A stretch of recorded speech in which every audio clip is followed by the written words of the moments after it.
Assalamualaikum warahmatullahi wabarakatuh.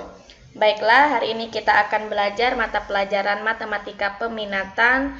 Materinya yaitu konsep turunan fungsi trigonometri. Terdapat turunan pada fungsi trigonometri.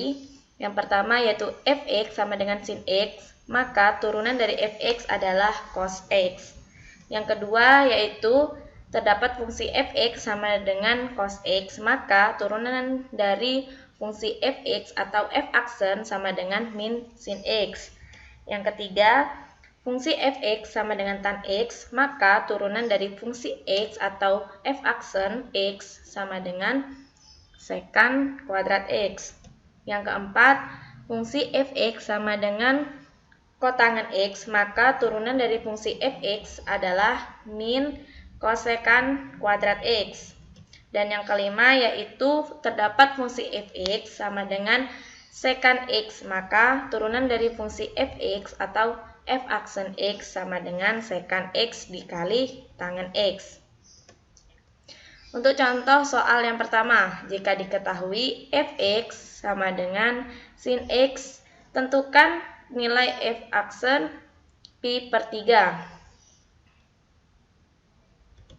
Penyelesaiannya, seperti yang kita ketahui bahwa fx sama dengan sin x, hasil turunannya adalah f-aksen x sama dengan cos x.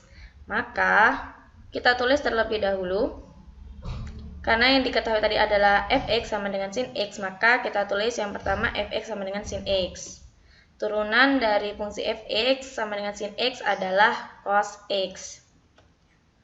Lalu, yang ditanya tadi kan kita disuruh menentukan nilai turunan dari fungsi f pi per 3. Jadi, f-aksen pi per 3 sama dengan nilai x tadi sudah kita ubah menjadi pi per 3 sesuai dengan soal. Menjadi f-aksen pi per 3 sama dengan cos pi per 3. Nilai dari pi adalah 180 derajat.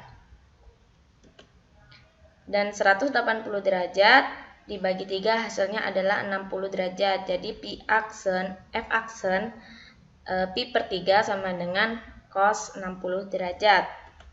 Hasil dari cos 60 derajat adalah setengah. Itulah nilai dari f-aksen pi per 3. Contoh soal yang kedua, jika diketahui fx sama dengan tan x, tentukan nilai f-aksen pi per 3. Penyelesaiannya, seperti yang kita ketahui bahwa untuk fx sama dengan tan x, hasil turunannya adalah f-aksen x sama dengan sekan kuadrat x. Maka, pertama kita tulis terlebih dahulu, sesuai dengan soal, yang diketahui adalah fx sama dengan tan x. Jadi, yang kita tulis pertama yaitu fx sama dengan tan x. Lalu, jika kita turunkan, maka hasilnya adalah f-aksen x sama dengan sekan kuadrat x.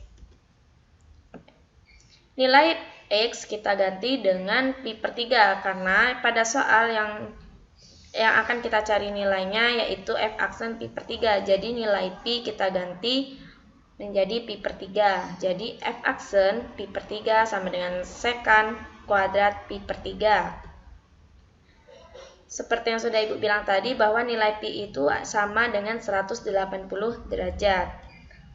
Jadi kita ubah nilai pi untuk memudahkan menghitungnya. Lalu 180 derajat dibagi 3 adalah 60 derajat. Hasil dari sekan kuadrat 60 derajat adalah 4. Jadi nilai dari f-aksen pi per 3 sama dengan 4. Selanjutnya contoh soal nomor 3. Soalnya jika diketahui fx sama dengan sin x, tentukan nilai x sehingga f-aksen x sama dengan 0. Di mana x lebih dari sama dengan 0 derajat dan x kurang dari sama dengan 360 derajat.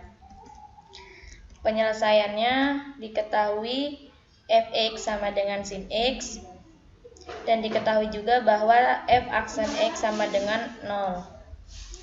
Ditanya nilai x sehingga f-aksen x sama dengan 0, di mana x lebih dari sama dengan 0 derajat dan x kurang dari sama dengan 360 derajat. Untuk menyelesaikan soal ini, kita bisa melihat tabel trigonometri untuk memudahkan kita menyelesaikannya. Pertama, tadi telah diketahui bahwa f aksen X itu sama dengan 0. Maka dan turunan sin X adalah cos X. Jadi, cos X sama dengan 0. Dan nilai cos yang menghasilkan nilai 0 adalah cos 90 derajat dan cos 270 derajat. Bisa kita lihat pada tabel bahwa cos 90 derajat adalah 0 dan cos 270 derajat adalah 0. Jadi kita bisa menggunakan 90 derajat dan 270 derajat agar nilai dari cos X ini adalah 0. Kita cari nilai X-nya yaitu 90 derajat dan nilai X-nya adalah 270 derajat. Jadi nilai X yang memenuhi adalah X sama dengan 90 derajat dan X sama dengan 270 derajat. Karena kita ingat bahwa syaratnya tadi adalah X lebih dari sama dengan 360 derajat. Jadi X ini harus lebih besar ya dari 0 derajat dan tidak boleh kurang dari 0 derajat. Dan juga tidak boleh melebihi 360 derajat. Sekian penjelasan dari Ibu. Wassalamualaikum warahmatullahi wabarakatuh.